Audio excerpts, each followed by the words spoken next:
Hey guys, Bridget here. In this video we're going to talk about FRAMER versus WEBFLOW. As you may know, these are the two website builders that are most famous in the design community, and for good reasons.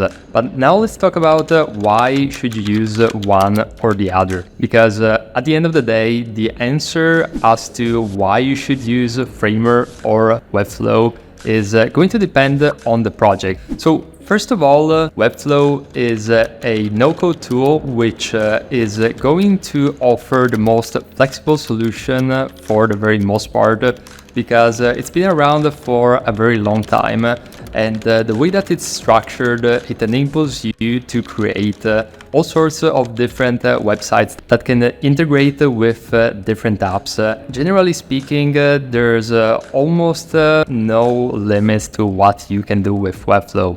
Now, on the other hand, FRAMER has been climbing steadily the rankings, and it's becoming increasingly popular in the design community, and for good reasons. Primarily due to the low learning curve compared to WEBFLOW, considering the fact that you can work on a website in Figma and then export it into FRAMER in a very short amount of time. It becomes such a practical solution to go with FRAMER compared to WEBFLOW, where it really makes sense, and you totally understand why the design community is really hyping up FRAMER. Now, another thing that you have to consider with WEBFLOW is that although it is a no-code tool, it's really recommended to understand at least the basics of HTML, CSS, and JavaScript, because the learning curve is quite steep at the beginning, but once you understand the basics, and especially if you have a core understanding of code, it does become easier over time, especially if you use frameworks like Client First from ThemeSuite, or you leverage some of the amazing libraries that can help you speed up the website design process in WEBFLOW, such as Relume library or flowbase.com. Now, talking about pricing, it's also important to consider the differences, because at the moment WEBFLOW